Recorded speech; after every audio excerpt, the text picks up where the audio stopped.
3, 2, 1. Tennis अजीब सा है जहां आपको खेलना है एक गेम में आप जाते हो 15, 30, 40 और अगर 40-40 हो गया तो वो है ड्यूस और अगर ड्यूस हो गया तो आपको मिलता है एडवांटेज, फिर उसके बाद आप जीतते हैं एक गेम। भाई बाबा, इतना सारा इतना कॉम्प्लिकेशन क्यों है टेनिस में?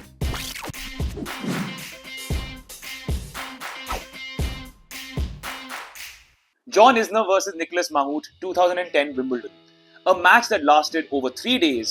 The official duration was 11 hours and 5 minutes. The last set read with a scoreline 70-68, and that last set itself lasted 8 hours and 11 minutes. This is the longest match in tennis history, not only in terms of duration, but in terms of the number of games played as well. पर अगर आप top 5 list को देखें ना एक साथ, एक बहुत दिलचस्प चीज उभर कर आती है. The longest matches in terms of duration, in terms of time, are all post 2000. Whereas the longest matches in terms of the number of games played, except for Isner versus Mahut, in the top 5/top 4, given that one is a joint top 4, all of them are pre-2000. अब इसके कुछ कारण भी हैं, तो चलिए उस पर ही गौर फरमाते हैं. पहला कारण ये, पोस्ट 2000 रैकेट टेक बदल गया, फिटनेस ज्यादा आ गई, कोर्ट कंडीशंस को भांपने लग गए, इसलिए रैली काउंट्स बढ़ गए. तो इस वजह से आप कह सकते हैं कि duration in terms of time बढ़ गया है टेनिस के मैचेस में. पर आप ये भी नोटिस करेंगे स्कोर लाइंस क्या चल रही हैं उधर, क्योंकि अगर आप कॉन्ट्रास्ट करेंगे with the number of games played, आप नोटिस करते हैं कि इजनर और माहूट का जो मैच है उसमें आप एंड में देख रहे हैं 70-68, पर बाकी सारे मैचेस को देखिए, फिफ्थ सेट से पहले भी आपके अजीब गरीब स्कोर लाइंस आ रहे हैं. और ये है अंतर दोनों के बीच, क्योंकि जब ड्यूरेशंस की बात करें in terms of time, only the fifth set does not end at 7, whereas when it comes to the durations in terms of the number of games, any arbit set can go up beyond the duration of 7. Two other things also need to be pointed out here.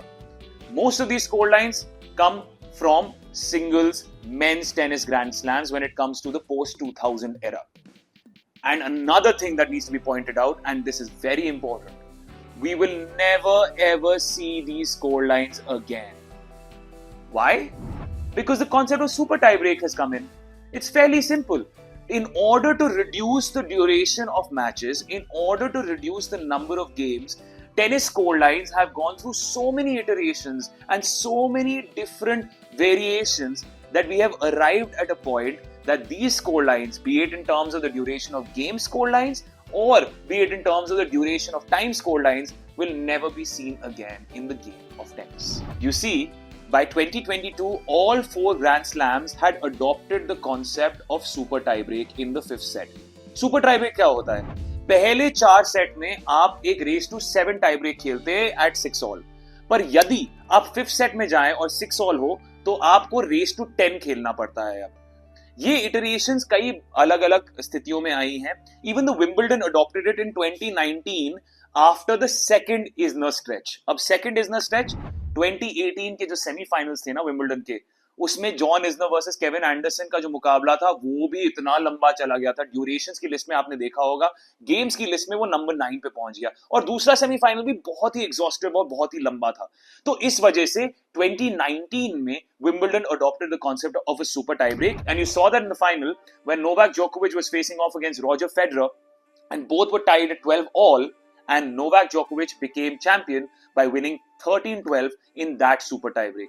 Iterations of that have come and gone, and slowly but surely all 4 Grand Slams have now arrived at the 10-point super tiebreak. But क्योंकि durations of games या number of games गिर गई हैं, इसका मतलब ये नहीं है that the duration of a match has reduced. Let's take the example of the match between Djokovic and Rafael Nadal in 2012, the Australian Open final. Now the scoreline reads pretty normal. All games ended in 7, 7-5 or 6-4, etc., etc. But this was the longest ever Grand Slam final played. It lasted 5 hours and 52 minutes. They were so exhausted by the end of it that both needed chairs during the presentation ceremony. And that let's you know that भले ही आप score lines और scores में तब्दीली करते रहें, tennis will continue to be a long game if the players are worthy enough or capable enough to stretch each other to the limits. तो सवाल ये आता है जहन में फिर कि आप टाइम का तो ज्यादा कुछ कर नहीं पा रहे हैं, हालांकि आपने स्कोरिंग सिस्टम बदल दिया है, पर ये स्कोरिंग सिस्टम है ही क्यों? क्योंकि कायदे से देखा जाए टेनिस का स्कोरिंग सिस्टम बाकी सब ट्रेडिशनल नेट स्पोर्ट्स से तो बहुत ही अलग है। मैं ट्रेडिशनल नेट स्पोर्ट्स इसलिए बोल रहा हूँ क्योंकि मैं इसमें पिकल बॉल और पैडल को नहीं जोड़ रहा। I am talking about volleyball, table tennis, badminton. और अगर आप बैडमिंटन खेले हैं या वॉलीबॉल खेले हैं या टेबल टेनिस खेले हैं तो आप जानते हैं उनका स्कोरिंग सिस्टम सिंपल है, 1 2 3 4 रेसिंग अप टू ईदर 11 और 15 और 21। जी हाँ, उसमें थोड़े इटरेशंस है और उन लोगों ने भी थोड़े चेंजेस किए हैं, पर बेसिक तो रहा है ना कि 1 से लेकर 11 तक जाना है या 1 से लेकर 15 तक जाना है या 1 से लेकर 21 तक जाना है।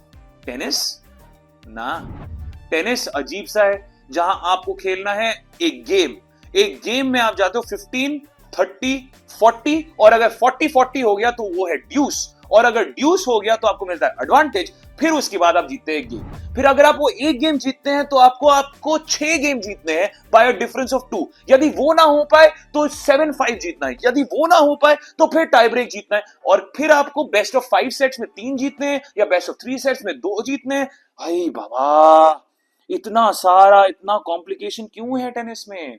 आइए अनकवर करने की कोशिश कर लेते हैं, यही तो हमारा काम है। मुझे तो ऐसा लगता है ना, कई ऐसे रिच एरिस्टोक्रेट्स एक दिन बैठे हुए थे, बहुत ड्रंक हो गए और उन्होंने बोला कुछ अलग करते हैं, क्योंकि स्टार्ट किया उन्होंने लव के साथ, लव से गए 15 30 40 etcetera etcetera etcetera. The traces of tennis can be taken back all the way to the 12th century and the 15th century. 15th century में ट्रेसेस मिलते हैं स्कोरिंग के, खेल का ट्रेस मिलता है आपको 12th सेंचुरी में। एक फ्रेंच गेम था जो दे पाम, शायद मैं ढंग से प्रोनाउंस नहीं कर रहा हूं पर शायद कर रहा हूं, जो दे पाम, यानी कि पाम है पाम और जो game, so game of palm, so you can assume कि इनिशियली पाम के साथ खेला जाता था। By the 16th century rackets का आगमन हो गया और रैकेट इस्तेमाल होने लग गए और टेनिस की दुनिया बनने लग गई। इंटरेस्टिंगली इनफ जो लव है वो भी डिराइव किया गया है फ्रॉम ल्यूफ। ल्यूफ यानी कि एग, यानी कि 0, यानी कि अंडा। जी हां, यहां पर भी टेनिस का जो लव है उसका लिटरली मीनिंग है अंडा, और इसलिए स्कोरिंग सिस्टम वहां से शुरू हुई। पर यह भी कहा जाता है कि स्कोरिंग सिस्टम इसलिए ऐसे हुई है क्योंकि इसी जमाने के आसपास एनालॉग क्लॉक्स की शुरुआत हो गई थी सोसाइटी में, and it became very popular. Analogue clock क्या होता है? डिजिटल क्लॉक नहीं दोस्त, वो जो पुराने क्लॉक्स या ग्रैंडफादर क्लॉक्स जो आपके घर में टंगे हुए होते हैं, उस हिसाब से स्कोरिंग सिस्टम शुरू हुई। लव यानी कि 0, 15, 30 और शुरुआत में 45 था और फिर 60, यानी कि फिर से गेम ओवर। अब वो 45-40 कब बदला ये हम बता नहीं सकते हैं, क्योंकि ये सारे जो स्कोरिंग सिस्टम्स के जो रेफरेंसेस हैं सब पोएम्स, पोएट्री एंड सॉन्ग से उभर कर आए हैं। पर एक जमाने में क्या बन गया? लव 15, 30, फिर बना 40, फिर आया 50 यानी कि एडवांटेज, फिर 60 यानी कि आप 40 पे 40-40 हो, फिर एक जाता है 50 पे, फिर वापस जाएगा 40 पे, ऐसे करके वापस आप वो क्लॉक को कंप्लीट करते हैं। और ये है सोच हिस्टोरियंस की, based on the evidence that they found, that is the inspiration for the tennis scoring system. Now it's important to note, when I say tennis scoring system, I'm not talking about lawn tennis. The tennis that we know nowadays is lawn tennis. This was the real tennis scoring system or the royal tennis scoring system. एक अलग ही game है वो, और एक अलग ही rules के साथ खेली जाती है। जब लॉन टेनिस की शुरुआत हुई थी और जब लॉन टेनिस इंस्पायर हुआ था रियल टेनिस से, then at that point they had actually taken up the traditional scoring system of a badminton or a volleyball, which was 1 2 3 4. पर फिर जब 1877 में पहली बार विंबलडन खेला गया था, the rules were merged. Real tennis, royal tennis and lawn tennis से थोड़े कैरेक्टरिस्टिक्स लिए गए थे, and one of the characteristics that was taken up from royal tennis into lawn tennis was this weird scoring system that we know of today.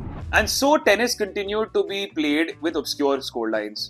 पहला set आपका 22-20 तक जा सकता था, दूसरा सेट आपका 6-4 तक जा सकता था सिर्फ, पर रंबलिंग शुरू हो गई थी, especially in the USA, that the matches are getting too long, they're getting too boring, and by 1965, one man by the name of James Henry Van Allen II, जिनका नाम ही इतना लंबा है कि टेनिस मैच खत्म हो जाए, इसलिए उनको बुलाते थे जिमी वैन एलन, उन्होंने concept of tie break introduce कर दिया दुनिया को।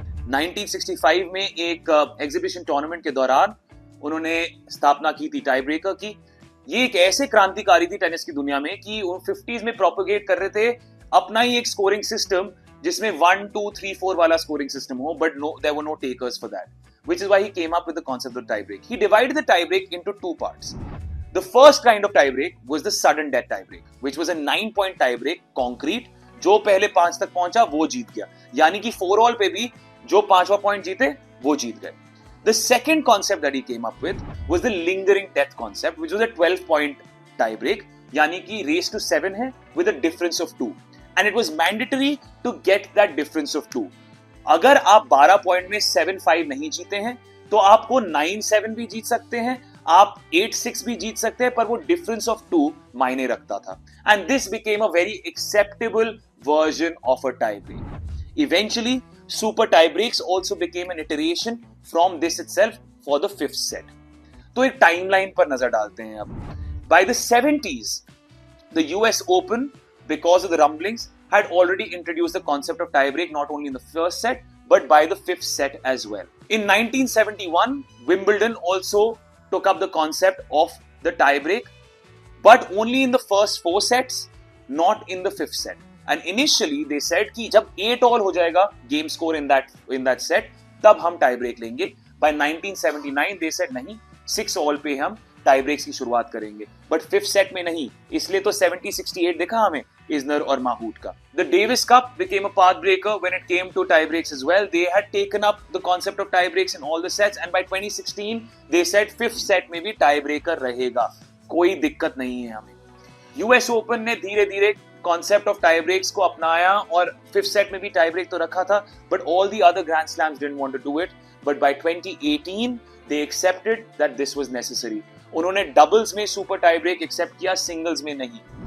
पर जब दूसरा मैच खेला गया between Isner and this time Kevin Anderson in 2018, थक गई थी पब्लिक, थक गए थे सब, and they all accepted that अब लंबे मैचेस नहीं चल सकते in the duration of games as well. हमें ड्यूरेशन ऑफ गेम्स कम करेंगे तो क्या पता मैच का टाइम लिमिट भी हमें दिख जाए। The second Isner effect ensured that now we have super tie breaks in the 5th set as well.